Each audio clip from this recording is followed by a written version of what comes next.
C'est vrai que c'est un moment de tristesse, mais il faut que nous prenions cela d'une manière où Dieu doit nous réconforter.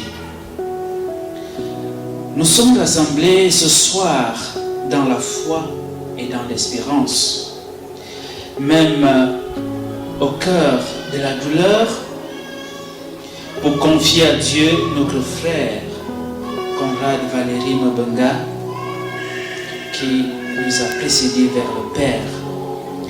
Et la parole de Dieu nous éclaire en ce jour, en ce soir, quand elle nous dit « Encore un peu de temps, et j'emplirai de gloire cette maison. » Oui, la maison de Dieu que Conrad a servi avec tant de dévouement, comme enfant de cœur envoyé à la basilique, comme membre actif du cercle des anciens enfants de cœur, comme rassembleur et animateur infatigable. C'est désormais le Seigneur lui-même qui l'accueille pour y retrouver la gloire de la paix éternelle. Ce qu'il faut savoir de Conrad, c'est que c'était un homme serviable, rassembleur et charitable. Il avait ce don rare d'unir les cœurs, de créer la fraternité là où il passait. Et dans sa famille, il a été un véritable protecteur, un chef de famille, un père attentif, très présent pour ses enfants. Ses sœurs et ses frères témoignent de son courage face à l'injustice. Et il n'acceptait pas l'injustice, mais il savait rassembler, convaincre et entraîner les autres dans une dynamique de fraternité et de respect.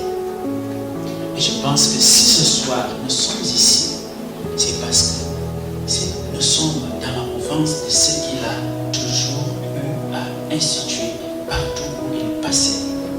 La fraternité et voir ses frères et ses sœurs rassemblés autour d'une même chose qui les fédère. Son rôle envoyé fut marquant. Il était enfant de cœur et membre du CERAS, du cercle des anciens enfants de cœur, et il donnait une vie et une énergie au groupe par son humour facile, sa joie communicative et son esprit rassembleur. Nous, c'est vrai d'âme, parce que moi aussi j'ai été enfant de cœur, eux ils nous sont précédés, parce que quand nous on arrivait, comme c'était déjà les aînés, et que l'équipe pastorale avait dit, les aînés là, il faut laisser la place aux plus jeunes, eux ils partaient, et c'est pourquoi il a entré dans le groupe des anciens enfants de cœur de la basilique. Il était animateur et jamais ne laissait personne indifférent. Oui, tout le monde le pleure pour le rêve d'aujourd'hui, mais jamais le pleure pour une facette positive de sa vie. Parce qu'il a soutenu les cela, parce qu'il a cultivé la fraternité, parce qu'il a su être généreux et être entreprenant et sociable. Permettez-moi donc d'adresser une parole particulière à mon cher frère Lucas, le mignon, comme on l'appelle souvent affectueusement. Ton frère jumeau s'en est allé. Nous savons combien le lien de gémellité est unique, mystérieux et même intime. Mon enseignante, quand j'étais au préparatoire, vous demeurez deux pour l'éternité. Il faut savoir donc que Conrad vit autrement dans la lumière de Dieu, mais son esprit, sa joie, sa chaleur demeurent près de toi. Courage, Lucas. Il faut pleurer, oui, c'est normal, Parce que pleurer libère de tout ce que nous avons dans notre cœur. Parce que si nous ne pleurons pas, ça veut dire qu'il y a quelque chose qui ne va pas.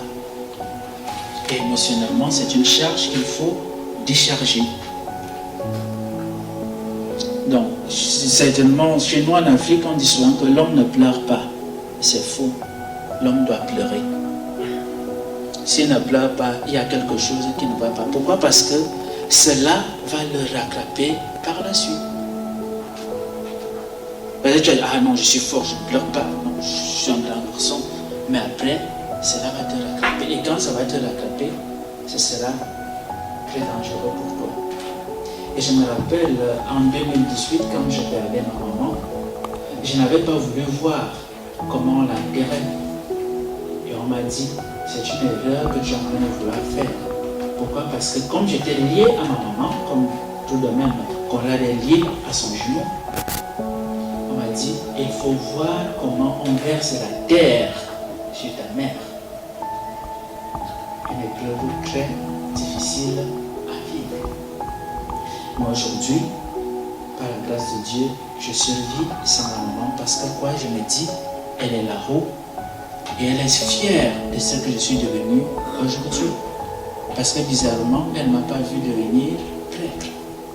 Pourtant, elle avait tout fait pour que je puisse devenir prêtre. Elle me l'a tout fait pour m'accompagner, mais elle ne m'a pas vu devenir prêtre. Elle était enseignante comme maman Véronique. Et c'est maman Véronique qui était là le jour de mon ordination. Pourquoi? Parce qu'en Mvolié, on a créé cet esprit de fraternité et de famille. Frères et sœurs, dans une prière unanime, faisons monter vers le Seigneur nos supplications pour Conrad, supplions